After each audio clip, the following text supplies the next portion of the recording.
In my opinion, the history of the human race has been one long succession of conspiracies. To deceive ourselves, we call the successful conspiracies governments.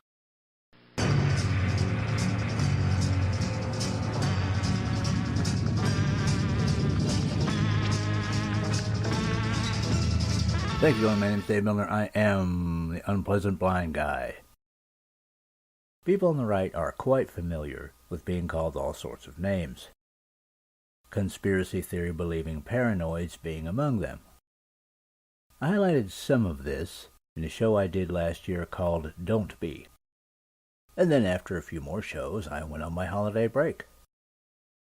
Now, among other things, I often play computer games during my holiday breaks, and one of my favorites is called Deus Ex.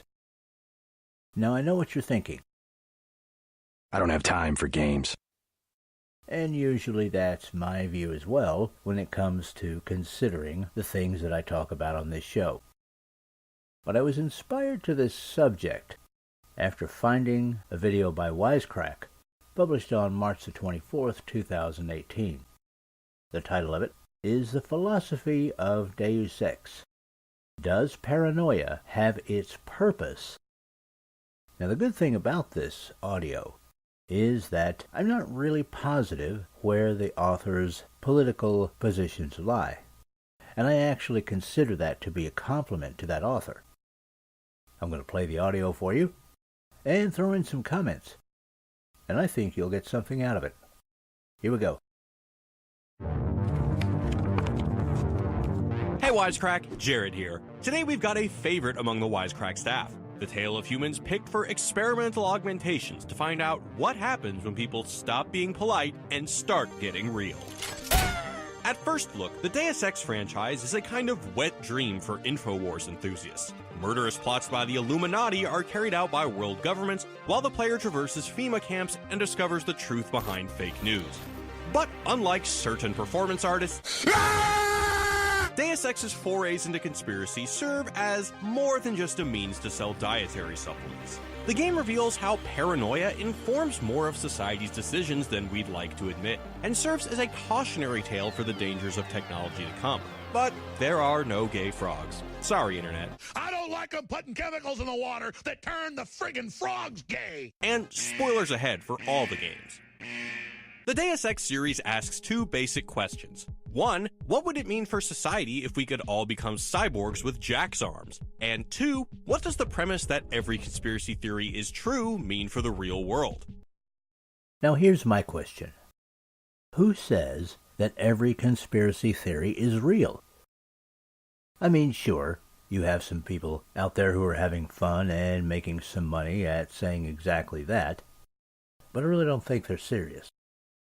Most people, frankly, are level-headed, and while they may have a healthy distrust of things that are larger than themselves, that doesn't mean that they buy into every half-baked conspiracy theory that's out there.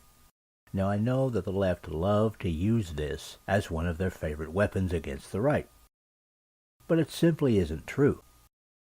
Many on the right, and yes, many on the left, have a healthy distrust of large organizations of people over which they have no control and who are answerable only to themselves. That's hardly believing that every conspiracy theory is real. But we continue with the audio. And before we get into the ethics of skull guns and neural enhancement, we have to put on our tinfoil hats. There's no shortage of conspiracy theories in the Deus Ex series. In the original game, a splinter organization of the Illuminati called Majestic 12 produces a nanite virus called the Grey Death as a means to consolidate their power. Why contain it? Let it spill over into the schools and churches. Let the bodies pile up in the streets. In the end, they'll beg us to save them. As producers of the only cure for the disease as well, they can easily manipulate others while capitalizing off the disorder wrought by it. The Grey Death is a man-made virus. Everyone up to the president is at UNATCO's mercy as long as UNATCO controls the supply of ambrosia. If you think about this, though, is it truly that far-fetched that those in charge of particular political, social, and even religious organizations might use chaos in order to gain power.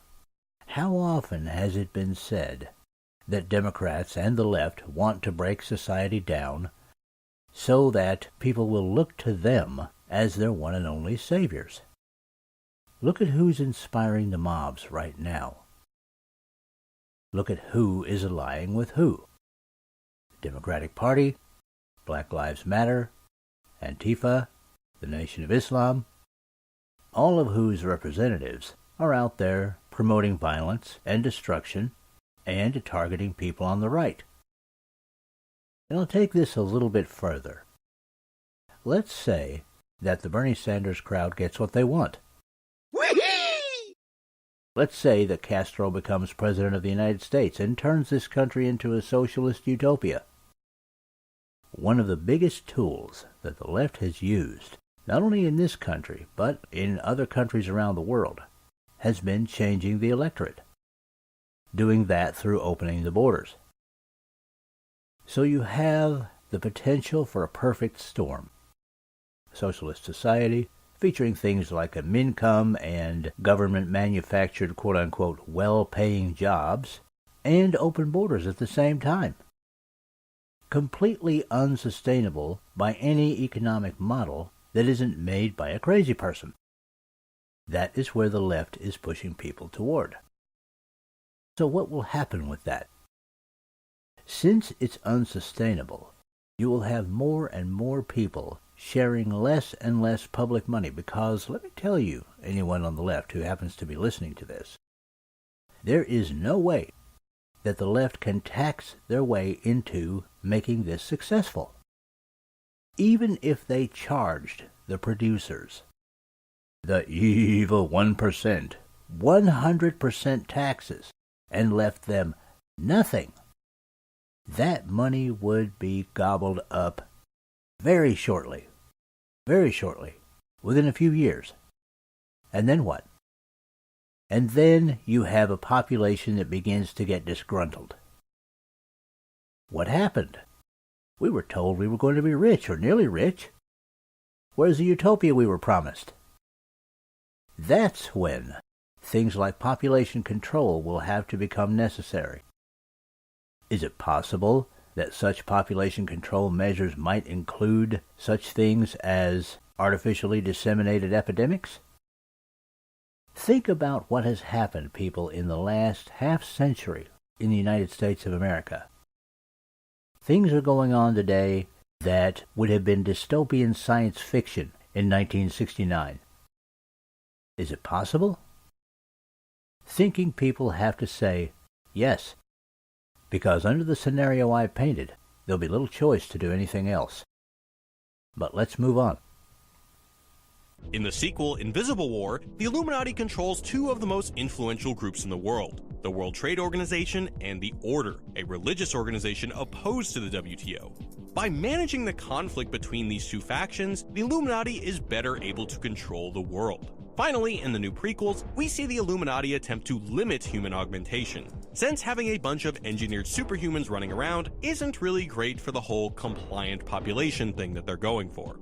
If there's one thread that is run through the sometimes vastly different games in the series, it's paranoia. Not only is there the conspiracy paranoia, but also paranoia directed at so-called outsiders and others. Ultimately, the games revealed the profound power of paranoia and that it doesn't matter whether the paranoia points to the truth or not. Paranoia, independent of truth, shapes our actions and ultimately society. Early on in the game, Gunter, your cyborg coworker who yearns for a skull gun, is convinced that the facility staff is replacing orange soda in the vending machines with lemon lime in an inane and unlikely conspiracy against him. The machine would not make a mistake. It's the maintenance man. He knows I like orange. So you think the staff has some kind of plot? Yes, they do that on purpose. Except, 20 years later in the game's sequel, it's revealed in the ruins of Gunter's office that he was right all along. Denying people their natural-born rights to choose their own artificially flavored destinies? Like I said, there's just something wrong with that machine. Probably some sort of office politics. Now here we see small conspiracies compared with big ones. And the video is right. Paranoia is prevalent in our society, and why wouldn't it be? the United States government has certainly not proven itself to be one that people can trust. If you'd like examples, I'll give you 3 recent ones. From October the 27th, 2017, a story by Peter Overby of NPR. IRS apologizes for aggressive scrutiny of conservative groups. Now, when this came out, guys, this wasn't covered nearly as much as it should have been, because this was an admission by the Obama administration on its way out that yes, indeed, the Obama administration had weaponized its own tax-collecting agency against its citizens. Now, when this was going on, hot and heavy back in the day, people on the right were called conspiracy theorists. But in the end, it turns out that we were right. Sadly, Lois Lerner and her cohorts are still free. It's my hope that one day that will change. But as the years roll by, and statutes of limitations come up, and paid privilege, and favors done in back rooms that we can't see take hold, I rather expect Lois Lerner to die a natural death in her old age, absolutely free and clear, not having spent 1 minute in jail for this. And how about a story dated June the 29th, 2018? This one's by Spencer Ackerman of the Daily Beast. The headline on this one: NSA admits it inappropriately collected a huge amount of Americans' call records. Now, this story broke years ago, and fewer people were called conspiracy theorists back then because this affected the left as well. But it does point to a reason why people, quite reasonably, do not trust the United States government. And let's not forget a story by Joseph Curl of the Daily Wire, dated October the 22nd, 2018. This one headlined, FBI admits it used multiple spies to infiltrate Trump campaign. Now, those are just 3 examples, guys, and they're recent ones. I'm not going to go through all the myriad others. You can look those up for yourself. And I want to say that 2 of those examples, by the way, do not come from crazy wingnut right-wing news sources. One's from the Daily Beast, hardly a friend of the right, and the other one is from NPR, which frankly thinks that anything right of Karl Marx is the devil, or they would if they believed in the devil.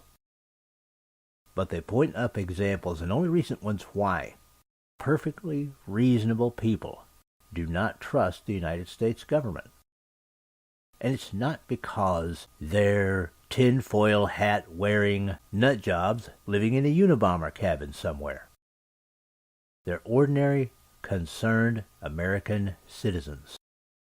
And if they're paranoid, it's because a government that should have been representing them, but now has begun to represent only itself, has been working against them, and doing so for a long time. Now let's continue with the audio. As if to foreshadow the entire rest of the game, this idea of just because you're paranoid doesn't mean they're not after you becomes the main ethos of Deus Ex. In Mankind Divided, colleagues spin wild tales of getting hacked, which turn out to be true. We have a lot of enemies. The people who bombed the train station. You don't think they'd love to know where we are? You need to help me figure out who's looking into us and make them stop. Others suspect a police cover-up of a bombing. They're probably destroying all the evidence there is right now. Also true. Well, I was right. Even you, the player, must navigate who to trust. Your old-time boss, David Serif, pilot Alex Vega, your new boss at Interpol, who may or may not be working for the Illuminati. At every point, the game undermines your trust in others, as you hack into the emails of your coworkers, install listening devices, and get ambushed by enemies who were tipped off about your arrival. Hell, even the suicide cult that wants to merge with computers and Mankind Divided turn out to only be a few years off from being right. JC Denton manages to do this with Helios at the end of the original Deus Ex. So why does Deus Ex make a point to validate even the most far-fetched ideas? It could be, in part, to tell a greater message about how paranoia works in the real world. People who are paranoid often don't invent things out of nothing, but instead take interpretive leaps when overanalyzing the data presented to them. Well, if you thought he was high-strung before, the attack only made him more manic. He's making connections no one else sees, and some that may not be there. Now that sounds perfectly reasonable, doesn't it? And it's often used by the left, again, to prove that people on the right are paranoid.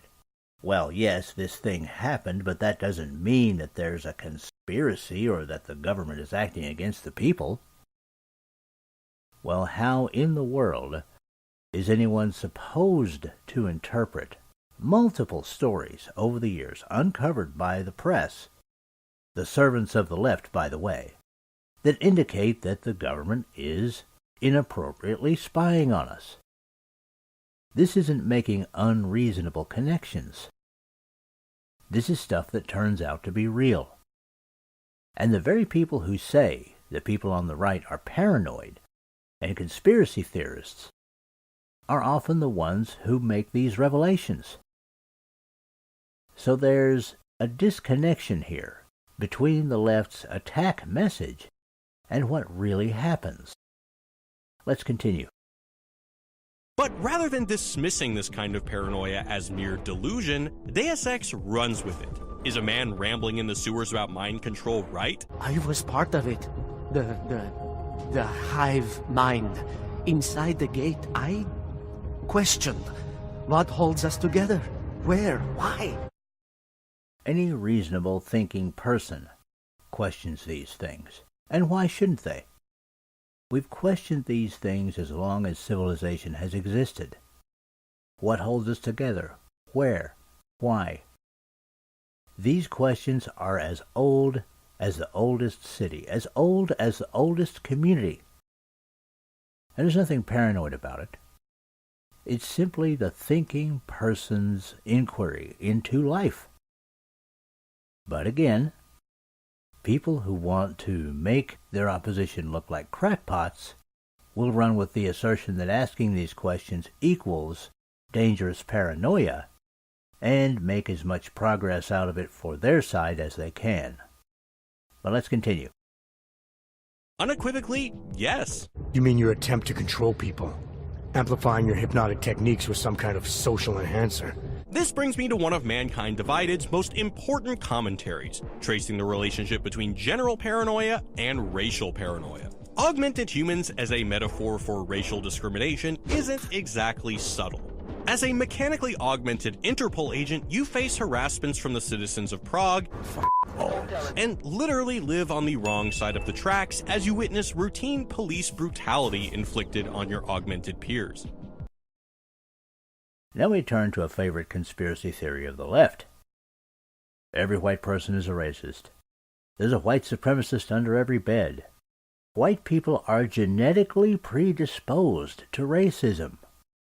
People of color, of course, can't be racist because they aren't genetically predisposed towards that. Now, frankly, people, to me that sounds like a conspiracy theory. There's no real proof of this genetic predisposition. The only reason that this is out there is because some academic said that it was. They didn't produce any real proof, and yet it's something that people on the left, including white people on the left, run with. It's a means to control people, and a means to shut people up when they speak about any issue. Well, you can't talk about that issue because you're white and you have white privilege. And we know that's around. Yeah, how do you know? Seriously, where are your figures? Because every time I try to look for figures on this stuff, I don't find any reliable ones. And yet, the myth that racism is rampant in the Western world, promulgated by the left, the conspiracy theory that they talk about every night on the fake stream media, CNN, MSLSD, all of them, is still there and still being used against anyone who would question the left on anything. Let's move on with the audio. To understand what fuels this discrimination, we're turning to cigar enthusiast and psychoanalyst Jacques Lacan, or at least what the Slovenian Dumbledore writes about him. And for Slavoj Žižek, our paranoid theories often reflect our own identities, ideologies, and shortcomings rather than the actual state of things. For instance, he cites a story from Lacan regarding a jealous husband, who, even if right that his wife is sleeping around, is still pathologically jealous. If she stays late at work, he'll pathologically assume she's being unfaithful. If she starts having male friends, same thing. As a development of this logic, Žižek cites Nazi anti-Semitism. If a Jewish person committed a crime, it could very well be true, but the fixation on Jewish crime spoke more to German paranoia about foreigners and pure blood than to any kind of real issue. In other words, crime is just crime until a Jewish person commits it. Then it becomes part of the grand Jewish conspiracy to ruin the German race, and so on.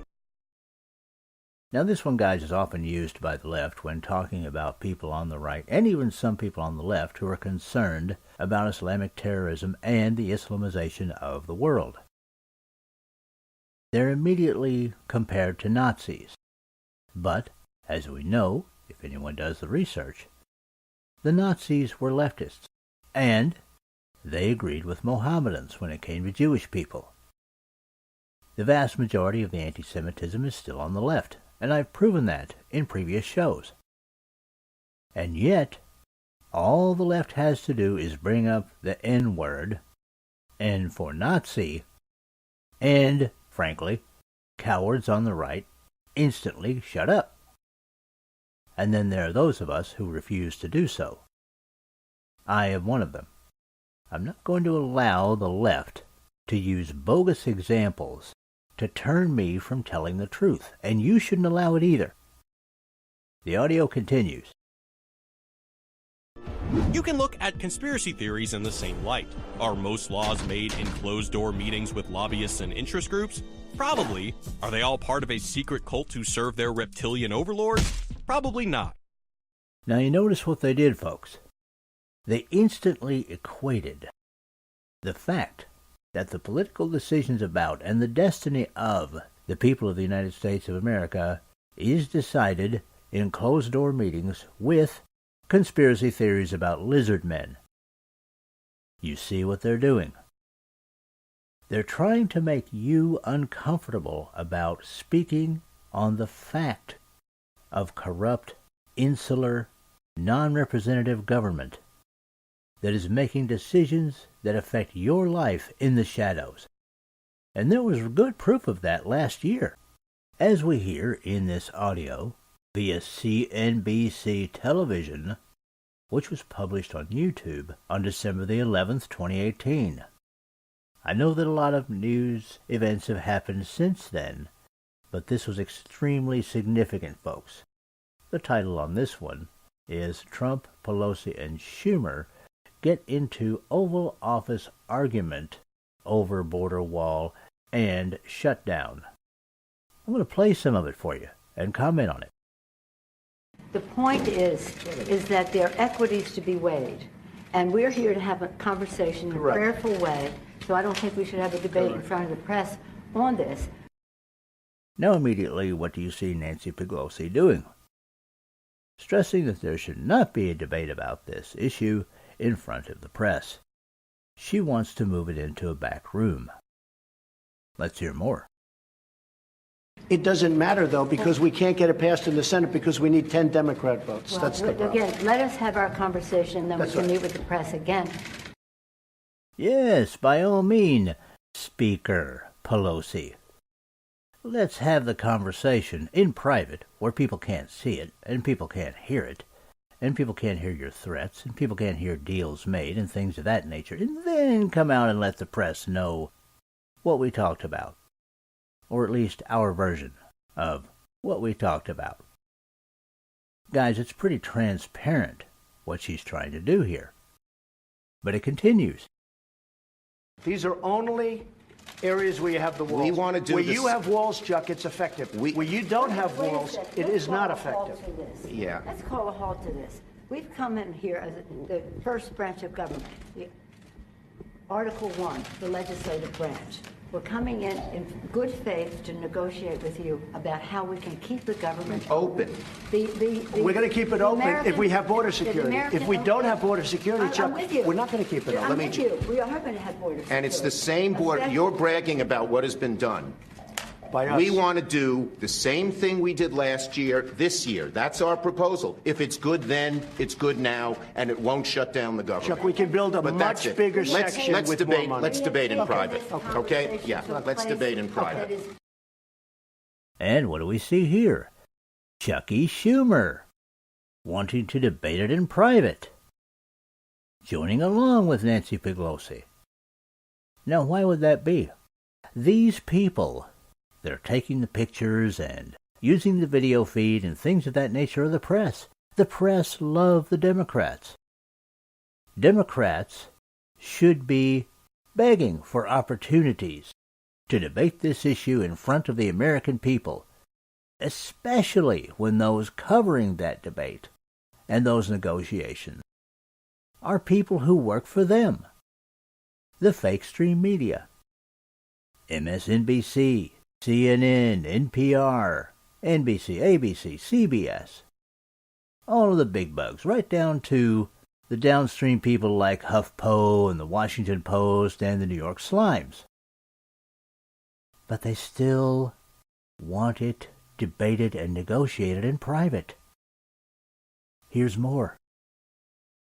This is the most unfortunate thing. We came in here in good faith, and we're entering into this kind of a discussion in the public view. But it's not bad, Nancy. It's called transparency. I know. It's not transparency when we're not stipulating to a set of facts and when we want to have a debate with you about saying we confront some of those facts without... You know what? We need border security. That's what we're going to be talking about, border security.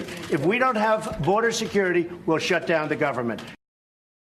Now, say what you want about President Trump, but he was right in this. It is a good thing. Transparency is always a good thing. Anyone remember the Obama administration and how they said they were going to be the most transparent administration ever? Man, that didn't last very long, did it? Even the press found it hard sometimes to get interviews with their demigod Obama and some of his officials. What President Trump was doing here was pointing out the fact that, yes, ordinary people are right. Big government does make these decisions behind closed doors. And I'll tell you something else, guys. Small government does it too. We're not in an age anymore where we have town meetings where everything is hashed out in one go. Now, the people who say that this is a good thing say that the distraction of having it all done out in the open subtracts from their ability to actually get anything done. But what price paid for that? Let's keep going with this one. So let us have a conversation where we don't have to contradict in public the statistics that you put forth, but instead can have a conversation about what will really work and what the American people deserve from us.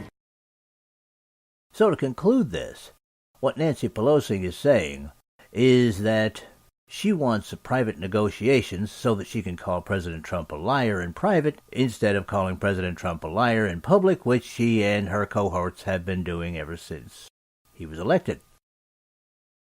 It's pretty transparent, and it's the best indicator that I've found in recent times of the attitude of our federal government and the attitude of privileged government in general. We know more than you. We know better than you. We're smarter than you. So you just wait outside. We'll decide things, and then we'll come out of our little hole and tell you what you're going to have to do. People, if you think about it, that's a reason that we had an American Revolution in the first place. Because that's not good enough. But let's get back to the wisecrack audio.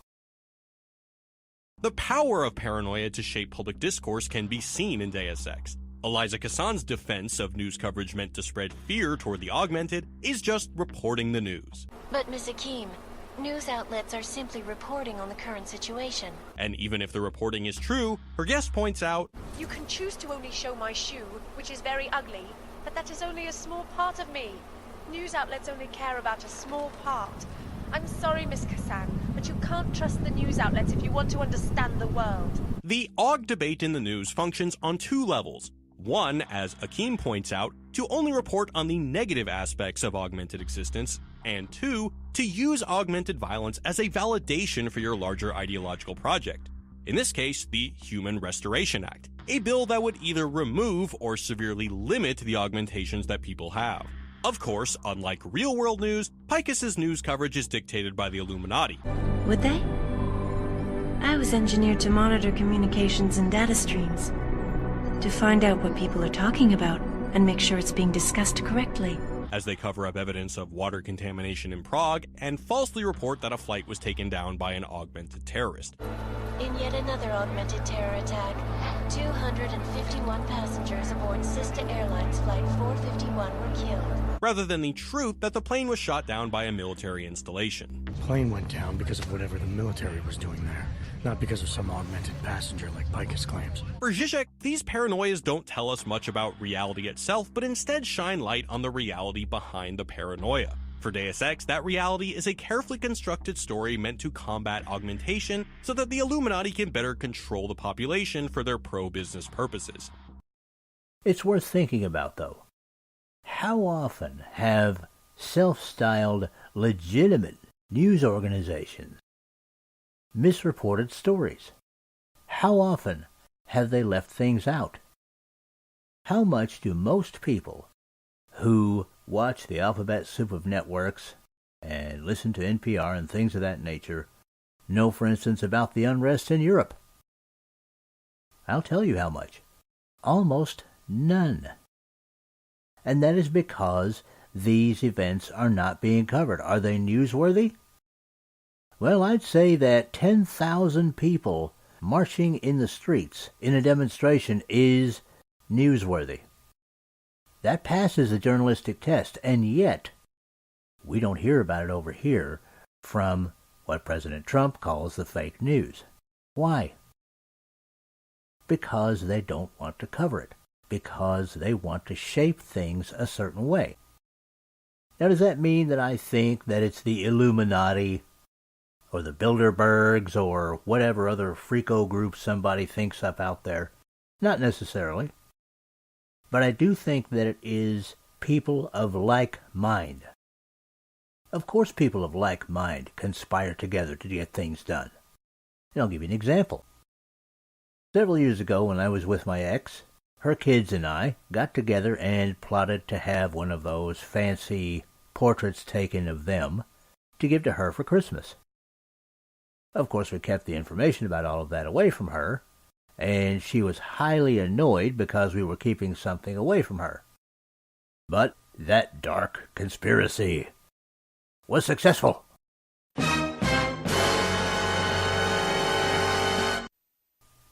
We got the portrait made and presented it to her for Christmas. That's a conspiracy. Now, did it involve government or anything like that? No. But it did involve, in this case, 4 people deciding to keep information away from a fifth for what we thought was their own good. Now expand that out to the supposed big brains in academia and the rulers of, let's say, the Democratic Party, and those who would rule the Republican Party. The Keynesian Republicans, the rhinos. If you get some of these people in private, they will tell you they know more than average citizens because to their minds they're better educated, and therefore they believe that they should be the ones making the decisions. And of course, we know that this mindset that gets into academia also gets into the press. And the press is being used as a tool to further the agenda of people who would rule over us, not people who would lead us. There's a difference between a leader and a ruler, but people who would rule over us, people who would decide for us. That's not paranoia. That's basic human psychology and common sense applied to real events. Now let's continue with the Wisecrack audio. But is there an even deeper truth to the way paranoia operates in the game? While the real world is not governed by the Illuminati, depending on who you ask, one could argue that it is governed by the basic principle which the Illuminati in Deus Ex understands, the state of exception. According to philosopher Giorgio Agamben, there is a hidden law that lies behind both modern liberal democracies and the totalitarian regimes of the 20th century, the exception. Deus Ex's exploration is wholly unique. Agamben builds off the theory of sometimes right but always an asshole Carl Schmitt, who argued that what defines sovereignty is not the law per se, but the ability to suspend the law, to make the exception. For Agamben, this suspension of law marks all totalitarian regimes. The concentration camps were a physical space where normal law was suspended for more than a decade, a state of exception.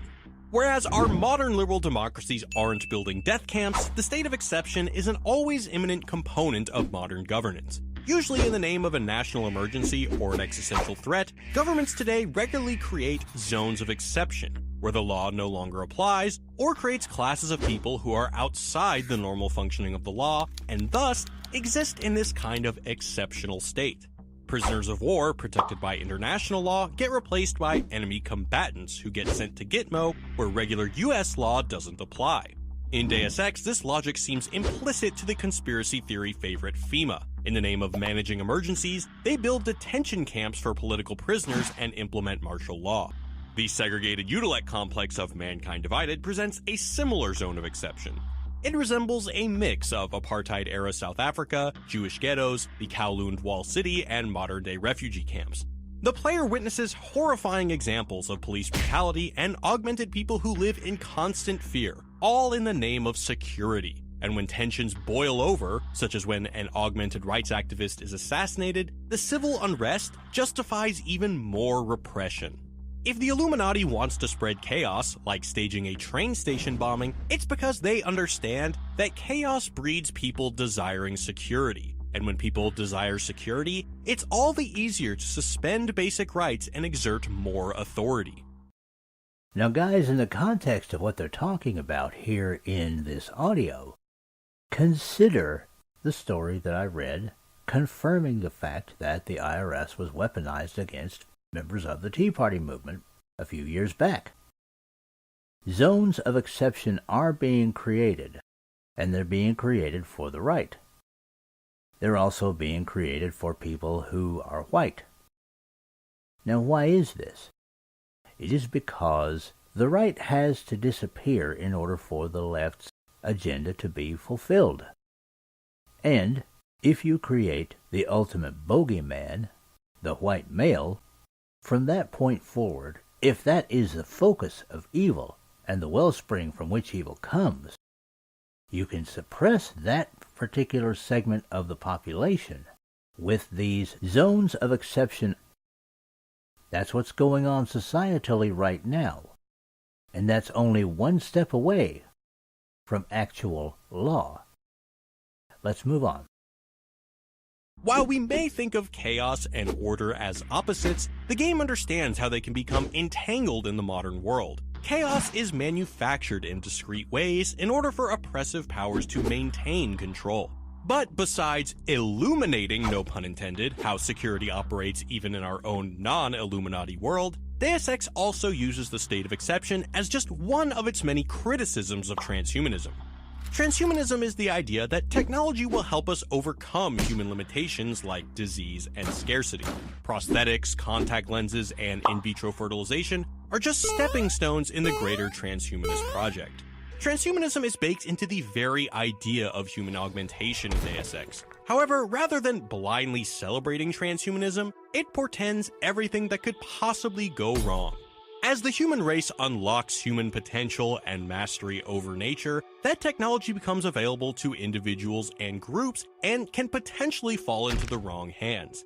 Even augmentation technology developed by the Illuminati soon escaped their control as private corporations entered the fray. This forced the Illuminati to change their stance and oppose augmentation. No. By going public with this discovery, Seraph is forcing our hand. Invisible War starts with a terrorist attack that turns everything into a gray goo. And in Mankind Divided, there exists an underground market for augmentations, which is likely assisting both the good guys and bad guys. As such, the destructive potential of technology often necessitates permanent states of emergencies and martial law that Agamben's work was critical of. Basically, as technology gets too epic, the government will have little problem convincing you that your rights have to be suspended for the good of everyone. But it's not just the state of exception that's a problem for the transhumanist future. J.B.S. Haldane, one of the earliest thinkers of transhumanism, warned in 1924 that society would have a hard time keeping pace with the progress of technology. In Daedalus, or Science in the Future, he wrote that the tendency of applied science is to magnify injustices until they become too intolerable to be borne, and the average man whom all the prophets and poets could not move, turns at last and extinguishes the evil at its source. In other words, technology will make social injustices worse, until societal anger will boil over into a full-on rage. In Deus Ex, more often than not, the dangers of technology are thrust upon the poor. Those who are augmented need to constantly take neuropozyne to stop their body from rejecting their augmentations. But those with means can much more easily obtain the expensive drug. And in the case of manual laborers or soldiers who are augmented by their employers, let me guess, most of the laborers were augmented with heavy-duty industrial rigs. Or the government, send you where they want, make you do what they want, replace parts of you whenever and however they want. They exist in a precarious state where the maintenance of their augmentations is contingent on them maintaining the same or similar job. Rather than suggesting that human evolution through technology will level the playing field, Deus Ex suggests societal forces will make inequality worse. And just as Haldane warns that this tension will cause people to rise up and root out evil at its source, we see two competing movements in the game focused on the same thing. In Human Revolution, the Humanity Front uses violence to stop the spread of augmentation, and in Mankind Divided, a legal solution exists in the Human Restoration Act. Meanwhile, augmented people slowly entertain violence as a political strategy until the assassination of Talos Rucker results in full-on riot. You know word of Rucker's death is going to spread, don't you? And when that happens, the head of state police assures me Golem City will become a war zone. Another idea trumpeted by some transhumanists is the idea of the singularity, a point at which artificial intelligence will explode the rate of technological development. In the original Deus Ex, Bob Page hopes to create his own twisted version of this by merging with the Helios AI. But instead, the player is given the option to merge with Helios to rule the post-singularity world as a benevolent dictator. You will be who you will be. We are our choices. I have to say here, guys, that the last there is the reason why Deus Ex is one of my favorite games, the original one. The original one can be played with cheap computers like mine. We are our choices. It's a game that actually forces people to make choices, and it doesn't make it easy. That's life. This is something that has been modified, by the way, over the years. Deus Ex was originally distributed in around the year 1999 or the year 2000, but since then has gone through several user modifications to make it easier. But you can still get the original that forces you to make choices, like you make choices in life, and you have to live with those choices and get things done with those choices. It is a game, frankly, that I recommend for kids of a certain age, I'd say 13 plus, because not only does it force them to make choices and live with those choices, it actually introduces them to the notions of free thought versus what is handed out by government and what is handed out in their schools, if they go to public school, and even if they go to some private schools. But let's keep moving. We can choose to lead humanity away from this. The game doesn't necessarily put any kind of judgment on this, but the solution still feels a bit icky. And afterwards, when the merger between J.C. Denton and Helios doesn't go as planned, the technological infrastructure of the world collapses and chaos envelops the world. J.C., the net's going black. The message is not so subtly found in the name of the two AIs that usher in the singularity, Daedalus and Icarus. We are Daedalus. We are Icarus. The barriers between us have fallen, and we have become our own shadows. According to legend, Daedalus was an ancient Greek inventor who invented man-made flight. His son Icarus plummets to his death after using the invention to fly too close to the sun. The collapse can be viewed in this light, as a too fast and too reckless technological development that comes, metaphorically, crashing down. You don't know what you're doing. Everything will be lost. Everything. The world will fall to pieces. Haldane believed the only hope is for morality to keep pace with science. Deus Ex explores the moral questions inherent in our technology-driven future. Is it right for companies to augment their workers? Instead of asking this beforehand, the prevailing logic in the game is augment first, ask questions later. What about installing chips to limit a person's augmentation if they, say, go on a homicidal rage? A brief debate may happen on TV while legislators are trying to pass the bill, but companies have already developed the technology before anyone decides whether this technology should even exist. Technology first, morality later. And that's a recipe for disaster. In a way, Deus Ex is forcing us to ask these questions. We can find Talos Rucker offering a robust criticism of governments limiting the abilities of the augmented. And even though we're a bit far from Jack's arms, the games can make us question the technological progress in our own world. Usually, a humanitarian disaster like this would get a lot of press and foreign aid. But given that these are augmented people... Social media has radically redefined how we engage with the world. And we've only begun to ask questions about its influence after we suspect it's done something egregiously wrong. So that's most of that audio. It's an interesting discussion of the paranoia that goes on in our society. But when does legitimate concern about a government out of control become dangerous paranoia? What are the results? It is perfectly legitimate for us to concern ourselves with a growing number of unelected officials who seem to have more and more control over our lives. It is a legitimate concern for us to demand a change to systems that allow for the supremacy of this faceless bureaucracy. That legitimate concern becomes paranoia, and the danger becomes apparent when paranoia, sparked by manufactured issues such as rampant white supremacy, evolves into cultural relativism. And you'll get an idea of what that is from this audio published by Paul Watson, titled The Tragedy of Cultural Relativism, on December the 24th of 2018.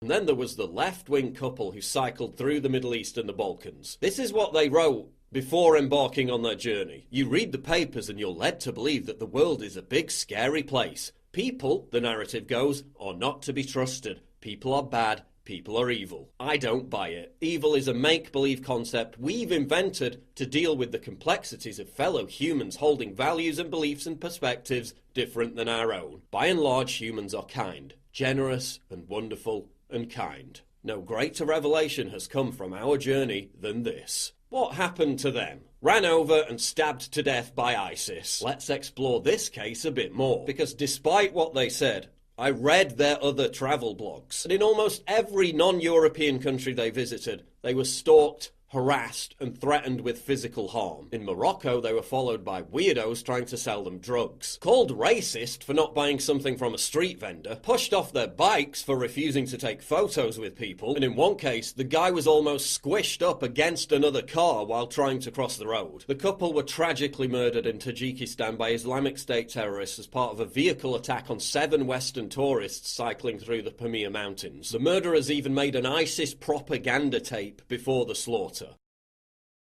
So why did I include that last audio? By the way, all of this stuff will be available from UBG Contact on Twitter. That's where you can contact me with comments, questions, show suggestions, Awesome American suggestions.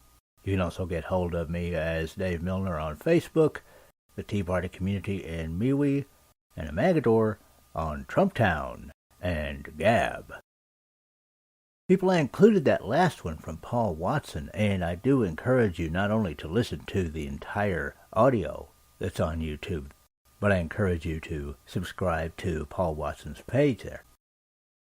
I'm including it because if you listen to the left, what they will tell you is that you should basically trust everyone, just like this poor couple that was murdered by ISIS. But as we see, it can be just as dangerous, if not more so, to have an almost infantile trust of everyone and everything as it is to trust no one and nothing. You have to strike a balance. Now for the left, that balance is heavily weighed towards trust. Everyone is good. If there's evil in the world, it's just a few people that we have to get rid of.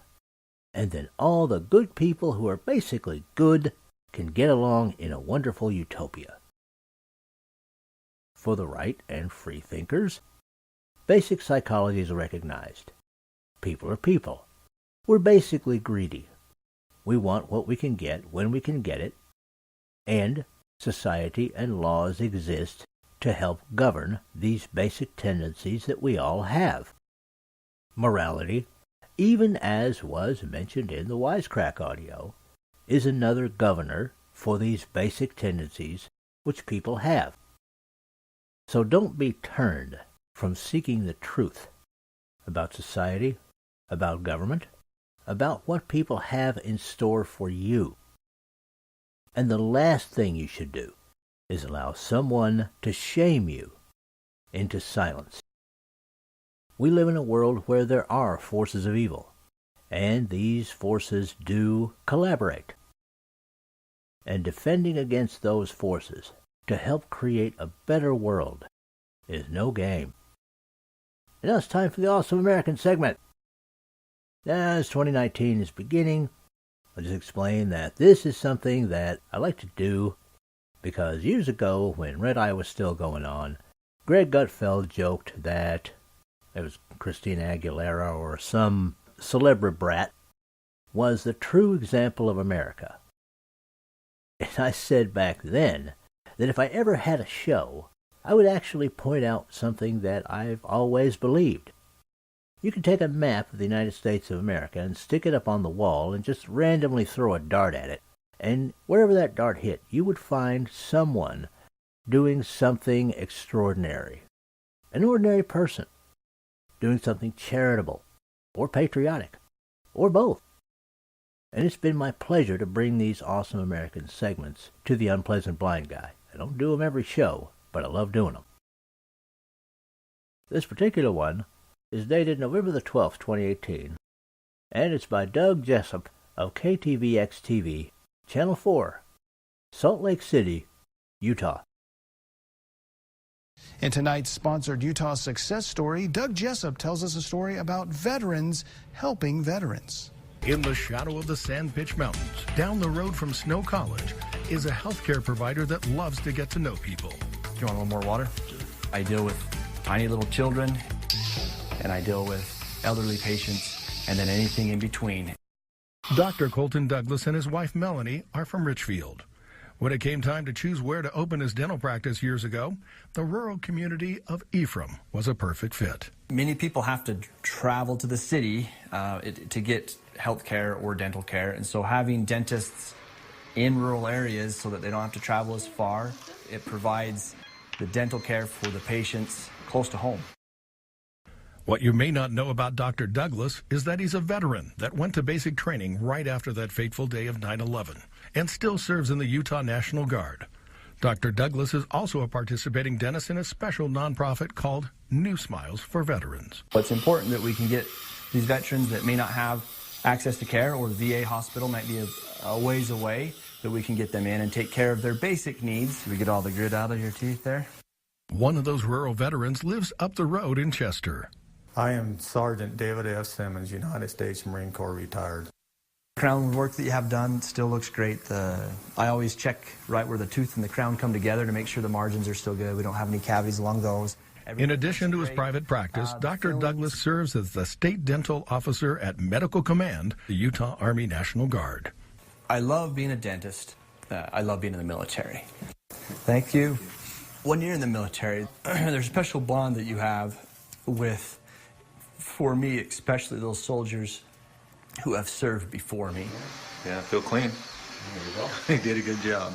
With another Utah success story, I'm Doug Jessup. Now, this particular story has meaning to me personally. People in rural areas are often underserved by the medical community. It's sometimes far less profitable for doctors to serve people in rural areas because, well, let's face it, they just can't get as many patients. But these people are essential for those who live outside of cities. My own medical condition means that I am forced to live in a city, even though I don't want to, because the medical care professionals that I need are here and not available in a rural area where I would prefer to live. Those who serve the needs of those who are fortunate enough to live in rural areas, especially when they could make more money being in a city, deserve a special vote of thanks. And the fact that Dr. Colton Douglas of Ephraim, Utah is a major in the National Guard makes him a double awesome American. And that is it for this time, people. I appreciate each and every one of you. Thank you for listening. And may your God go with you. Goodbye. The Unpleasant Blind Guy is copyright 2019. Anno Domini.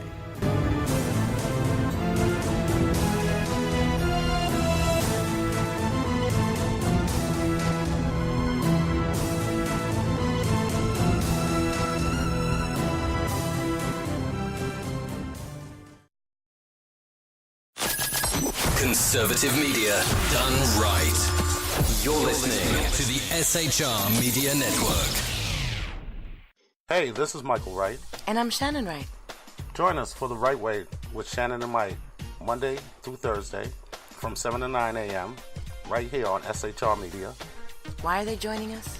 For fun things like sports, politics. Oh, maybe some news and entertainment?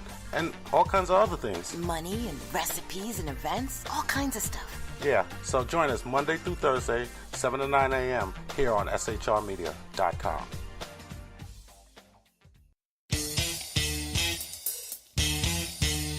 From a public locker inside a dilapidated Long Island rail station comes a show designed to piss off liberals using truth, facts, and ridicule.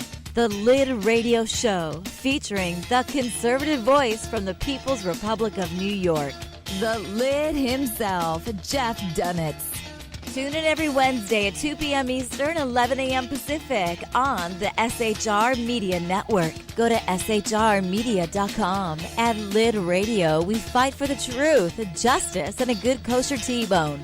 If you don't listen, Hillary Clinton might sneak into your bedroom in her housecoat late at night and blame you for her election loss. It's the Lid Radio Show with Jeff Dunitz.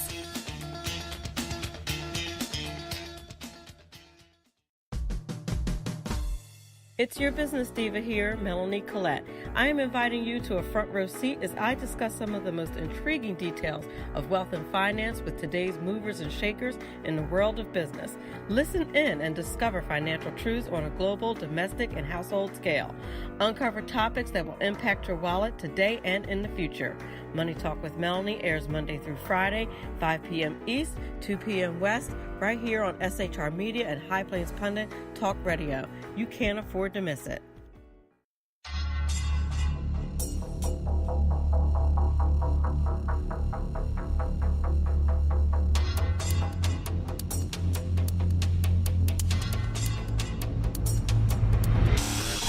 The new show on the SHR Media Network, Sackheads Against Tyranny.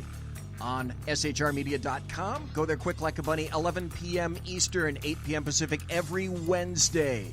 Live and direct on the SHR Media Network. shrmedia.com. Be there.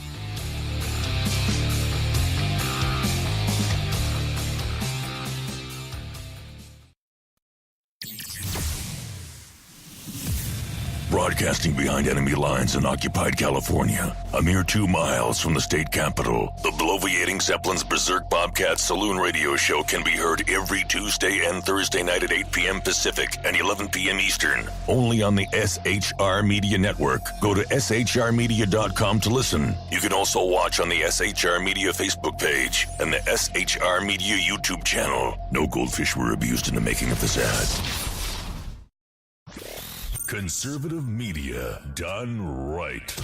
You're listening to the SHR Media Network.